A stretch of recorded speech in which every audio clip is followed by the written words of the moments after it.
अस्सलाम वालेकुम। आज मैं आपके लिए बहुत ही मज़ेदार ज़बरदस्त क्रिस्पी ब्रेड स्नैक्स लेके आई हूँ और बहुत सिंपल और बहुत जल्दी बन जाती है। तो चलिए बनाना शुरू करते हैं। हाफ़ के जी आलू को मैंने बॉईल करने के बाद इनका छिलका उतार लिया है और अब हम इन्हें मैश कर लेंगे। ये 1 टेबलस्पून मैंने ऑयल लिया है और अब ये हल्का सा जब गर्म हो गया तो इसमें 1 टीस्पून मैं ज़ीरा शामिल कर रही हूँ और ज़ीरा डालने के बाद इसे हमने 1 मिनट के लिए भूनना है। और इसके साथ ही मैं इसमें मैश किए हुए आलू डाल रही हूँ। इसमें हस्बे ज़रूरत हमने इसमें नमक शामिल करना है। ये मैंने 1 टीस्पून लिया है और 1 टीस्पून सुरख मिर्च, 1 टीस्पून गरम मसाला, 2 टेबलस्पून सोया सॉस। ये मैंने चिकन को बॉईल करने के बाद श्रेड कर लिया है, ये भी मैं इसमें शामिल कर रही हूँ। ये 150 ग्राम है। इसे हमने अच्छी तरह से मिक्स कर लेना है और इस तरह जब भी हम आलू का मिक्सचर तैयार करते हैं, पकाते हैं तो इसे टेस्ट बहुत मज़ेदार और डिफरेंट हो जाता है। बस इसे पकने में ज़्यादा टाइम नहीं लगेगा क्योंकि दोनों चीज़ें ऑलरेडी जो हैं वो पकी ही हुई हैं। और बिल्कुल लास्ट में अब मैं इसमें थोड़ा सा फ्रेश धनिया शामिल कर रही हूँ।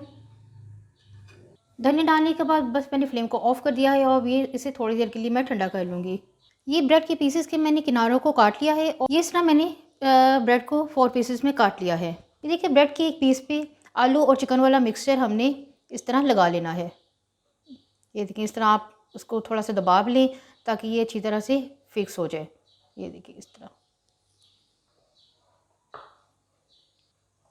कोटिंग तैयार करने के लिए 1 कप मैंने बेसन ले लिया है और इसके साथ थोड़ा सा इसमें मैं नमक शामिल कर दूँगी, थोड़ी सी सुरख मिर्च, थोड़ा सा इसमें ज़ीरा चला जाएगा।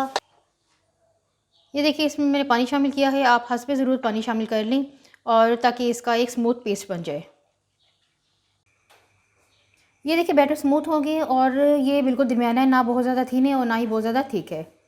ये इस तरह हमें ब्रेड के पीस को अच्छी तरह से इसका बेसन का कोट कर लेना है। फ्राई करने के लिए ऑयल को मैंने मीडियम फ्लेम पे गरम कर लिया है और अब इस तरह हमने सारे पीसेस इसमें डाल देने हैं। 2 मिनट हो गई इसे फ्राई होते और ये देखिए अब मैं इसको सारे पीसेस जो हैं वो उनको मैं टर्न कर रही हूँ। इनको हमने इतना फ्राई करना है ताकि ये गोल्डन ब्राउन हो जाए। ये देखिए कितना ज़बरदस्त प्यारा इनका गोल्डन कलर हो गया और बस मैं इन्हें अब निकालने लगी हूँ।